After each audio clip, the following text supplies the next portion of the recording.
8.5 में सवाल हैं, काफी सारे हैं, 50 के करीब सवाल हैं।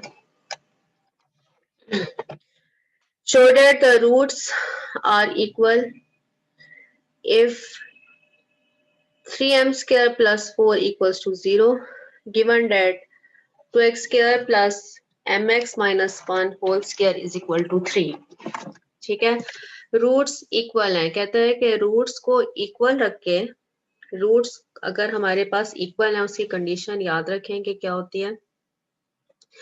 गिवन क्वाड्रेटिक इक्वेशन कौन सी है, 2x square plus mx minus 1 whole square equals to 3। सबसे पहले आपने क्या करना है, इसको क्वाड्रेटिक इक्वेशन की फॉर्म में लेकर आना है। ये इस वक्त अभी क्वाड्रेटिक इक्वेशन की फॉर्म में नहीं है। उसमें क्या होता है, ax square plus bx plus c equals to 0, ऐसा आपका रिजल्ट होना चाहिए। ठीक है, तो यहाँ पर अभी स्क्वायर है, इसको हमें ओपन करना होगा। 2x square plus a square plus b square minus 2ab, हमने ये फार्मूला लगाया। mx का m square x square plus 1 minus 2mx। ठीक है, ये प्लस 3 था, दूसरी तरफ जाकर माइनस 3 इक्वल्स टू 0। अब x स्क्वायर वाली टर्म कौन कौन सी है, x स्क्वायर वाली टर्म्स को इकट्ठा करें। ठीक है, क्योंकि हमारी जो फॉर्म होनी चाहिए वो ax square plus bx plus c होनी चाहिए। तो x स्क्वायर वाली टर्म्स कौन कौन सी है, x स्क्वायर वाली टर्म हमारे पास एक ये 2x स्क्वायर है और एक m स्क्वायर x स्क्वायर है। ठीक है, तो इन दोनों में से हम x स्क्वायर को कॉमन ले लेंगे और हमारे पास क्या आएगा, यहाँ से 2 और यहाँ से आएगा प्लस m स्क्वायर। ठीक है, फिर x वाली टर्म कौन सी है, ये वाली माइनस 2mx, और कांस्टेंट टर्म कौन सी है, 1 और माइनस 3 मिलकर कितने हो जाएंगे, माइनस 2 इक्वल्स टू 0। अब ये क्वाड्रेटिक इक्वेशन की फॉर्म बन गई है, पहले नहीं थी, हमने इसको सॉल्व किया है, ये क्वाड्रेटिक इक्वेशन की फॉर्म बन गई है। एक्स स्क्वायर की टर्म एक से ज्यादा हो सकती हैं, आपने उन दोनों में से एक्स स्क्वायर को कॉमन निकाल कर लिखना होगा। इसी तरह से एक्स वाली टर्म एक से ज्यादा हो सकती है, कांस्टेंट टर्म एक से ज्यादा हो सकती है। ठीक है, ए की वैल्यू कितनी है, 2 प्लस एम स्क्वायर। कुछ पूछना था, ए की वैल्यू है हमारे पास 2 plus M square, X square के साथ वाला कांस्टेंट, बी किसके बराबर है, माइनस 2m। ठीक है, एक्स के साथ वाला कांस्टेंट कितना है, माइनस 2m, और जो कांस्टेंट टर्म होती है सी, वो किसके बराबर है, माइनस 2 के बराबर। फॉर इक्वल रूट्स, अगर रूट्स हमारे पास इक्वल हैं तो क्या कंडीशन होती है, डिस्क्रिमिनेंट 0 के बराबर होता है। ठीक है, हमें गिवन है कि रूट इक्वल होंगी, रूट्स आर इक्वल। ठीक है, ये इस बात से हमने ये चीज लिखी है कि इक्वल रूट्स के लिए डिस्क्रिमिनेंट किसके बराबर होता है, 0 के बराबर। ठीक है, अदरवाइज 0 के बराबर नहीं होता, या तो ग्रेटर देन 0 होता है या फिर लेस देन 0। लेकिन इक्वल रूट्स के लिए डिस्क्रिमिनेंट किसके बराबर होता है, 0 के बराबर। डिस्क्रिमिनेंट किसके बराबर था, B square minus 4ac is equal to 0। ठीक है, यहाँ पर हमने b की वैल्यू लिखी माइनस 2m का स्क्वायर माइनस 4, a की वैल्यू लिखी 2 प्लस एम स्क्वायर, c की वैल्यू लिखी माइनस 2 इक्वल्स टू 0। ठीक है, ये इक्वल्स टू 0 हमने खुद लिखा है, हर सवाल में ऐसा नहीं होगा। अगर रूट्स इक्वल हैं तो फिर डिस्क्रिमिनेंट को आप 0 के बराबर लिख सकते हैं, अदरवाइज नहीं लिख सकते। ठीक है, इस चीज को यहाँ पर नोट कर लें। 4m स्क्वायर माइनस 4, इस माइनस 2 को हमने इसके साथ मल्टीप्लाई किया, minus 4 minus 2m square equals to 0। ठीक है, अब आगे चलें। 4 कॉमन आ रहा है 4 कैसे कॉमन आ रहा है, ये देखें, इस टर्म में भी 4 है यहाँ पर, और इस टर्म में भी 4 है। आप 4 को कॉमन ले सकते हैं। ठीक है, मल्टीप्लाई हो रहा था, इधर भी 4 मल्टीप्लाई हुआ हुआ है, इधर भी 4 इस पूरी टर्म के साथ मल्टीप्लाई हुआ हुआ है, 4 कॉमन आ जाएगा। यहाँ से बाकी टर्म कितनी आएगी, एम स्क्वायर, माइनस माइनस मिलकर प्लस 4, माइनस और माइनस मिलकर 2m², ये 4 कॉमन आ चुका है, ठीक है, इक्वल्स टू 0।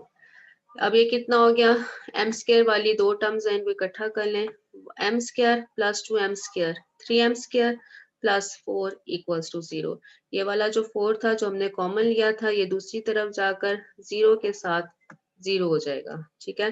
तो सिर्फ जो हमारा रिजल्ट आएगा वो कितना आएगा, 3m² प्लस 4 इक्वल्स टू 0। यही हमने यहाँ पर प्रूव करना था।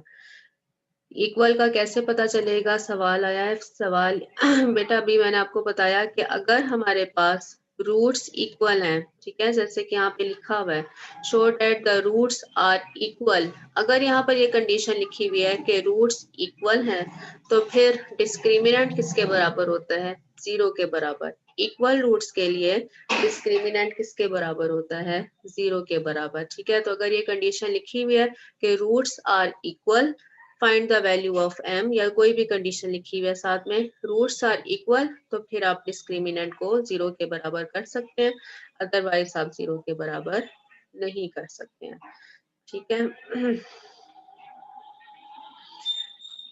नेक्स्ट है, एक पूरा वीक अभी हमारा और लगेगा 4 चैप्टर के ऊपर। Show that the roots of the equation are rational. अब रैशनल लफ्ज यूज किया हुआ इसने, रैशनल का रूट्स जो है वो रैशनल है।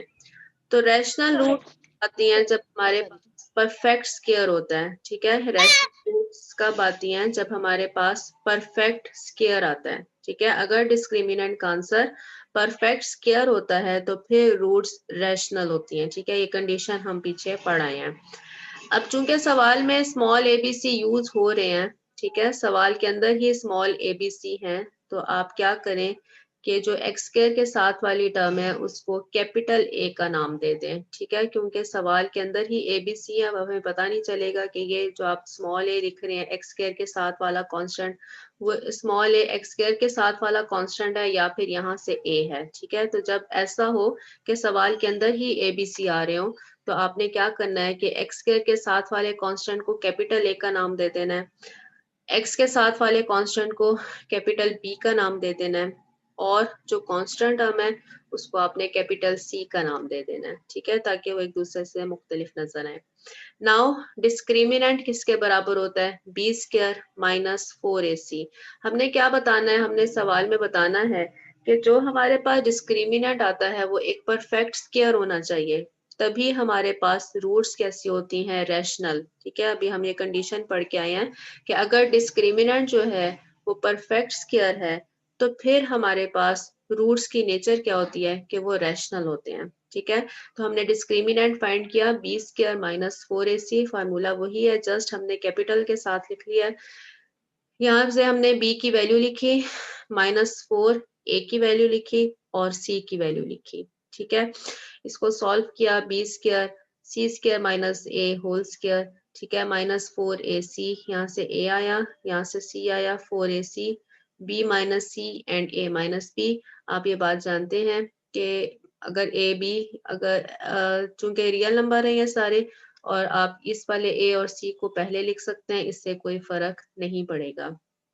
स्क्वायर को ओपन किया, C square plus A square minus 2ac minus 4ac, इनको मल्टीप्लाई किया तो A B minus B square minus A C plus B C, ये हमारे पास इन दोनों को मल्टीप्लाई करने से आ गया।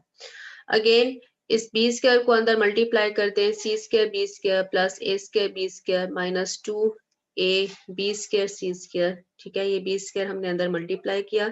इसी तरह से -4ac को यहाँ पर हर टर्म के साथ मल्टीप्लाई कर दिया, -4a स्क्वायर बी सी आ गया, +4a बी स्क्वायर सी आ गया, +4a स्क्वायर सी स्क्वायर और -4ab सी स्क्वायर, ठीक है। अब हमने इनको सॉल्व किया, कैसे सॉल्व किया, ए स्क्वायर बी स्क्वायर आ रही है एक टर्म आ रही है बी स्क्वायर सी स्क्वायर, यहाँ से देखें एक टर्म हमारे पास आ रही है 4a स्क्वायर सी स्क्वायर, ठीक है। जो बाकी टर्म है उनमें से दो टर्म्स कॉमन आ रही थी, एक जैसी थी, जैसे कि यहाँ पर है -2a बी स्क्वायर सी और ये वाली टर्म 4a बी स्क्वायर सी, तो ये दोनों कंबाइन होकर कितनी हो जाएंगी, 2a बी स्क्वायर सी, ठीक है। बाकी टर्म्स एज इट इज आ गई। अब हमने इसे परफेक्ट स्क्वायर बताना है, परफेक्ट स्क्वायर का क्या मतलब है कि ये किसी टर्म का स्क्वायर हो, ठीक है। किस टर्म का स्क्वायर ये बन रहा है, ये अब अगर आपने 3 वाली टर्म्स को, ठीक है, ये फार्मूला अगर आपने पढ़ा हो, ए प्लस बी प्लस सी, 3 टर्म्स का स्क्वायर अगर आपने ओपन करना हो, ठीक है, तो ये इस फार्मूले से हमारे पास आ रहा है, ए प्लस बी प्लस सी होल स्क्वायर, 3 टर्म्स का स्क्वायर, ये बराबर होता है किसके, ए स्क्वायर, तीनों का अलग अलग square, plus B square plus C square, ठीक है, प्लस 2ab, इन दोनों को कंबाइन करके लिखना है, ए बी, एक दफा ए बी को मल्टीप्लाई करना है, एक दफा आपने बी और सी को मल्टीप्लाई करना है, प्लस 2bc, ठीक है, और एक दफा सी और ए को मल्टीप्लाई करना है। ये फार्मूला होता है 3 टर्म्स को अगर आप उनके स्क्वायर को ओपन करें, प्लस 2ac, ठीक है। तो यहीं से आपको पता चल जाएगा, हमारे पास एक टर्म आ रही है ए बी का स्क्वायर, ए स्क्वायर बी स्क्वायर, एक आ रहा है बी स्क्वायर सी स्क्वायर, एक आ रहा है 4 ए स्क्वायर सी स्क्वायर, लेकिन दरमियान में क्या है, नेगेटिव के साइन भी आ रहे हैं। तो ये क्या चीज बनेगी, ये बनेगी इस टर्म, ये वाली टर्म स्क्वायर के बगैर कौन सी है, ए बी, ठीक है, ये वाली टर्म स्क्वायर के बगैर कौन सी है, बी सी।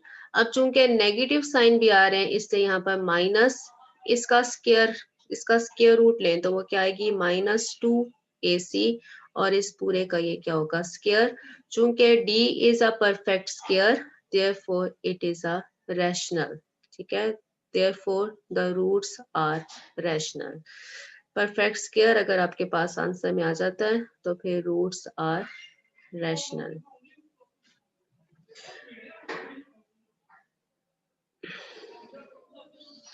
सवाल इसके सॉल्व कीजिएगा। For what value of m the equation have equal roots, आपने इसको पहले सॉल्व करना है। ये क्या चीज है, ये हमारे पास डिटर्मिनेंट है 2/2 का, 2/2 के डिटर्मिनेंट को आपको सॉल्व करना आता है कि इस टर्म को इसके साथ क्रॉस मल्टीप्लाई करना है, दरमियान में माइनस का साइन लगाना है, 1 को इस पूरी टर्म के साथ मल्टीप्लाई कर देना है, ठीक है। यहाँ से आपने ए बी और सी की वैल्यू फाइंड की, क्योंकि रूट्स इक्वल हैं, यहाँ पर कंडीशन लिखी हुई है, for what value of m the equation have equal roots. Equal root है तो आपने क्या करना है, डिस्क्रिमिनेंट को 0 के बराबर पुट करना है, डिस्क्रिमिनेंट को 0 के बराबर पुट किया, यहाँ से आपके पास m स्क्वायर माइनस 3m 0 के बराबर है, m की वैल्यू 0 और m की वैल्यू 3, ठीक है। यहाँ तक काम कीजिएगा नेचर ऑफ रूट तक, तो फिर हम इंशाल्लाह बाकी का काम कल करेंगे। ओके जी।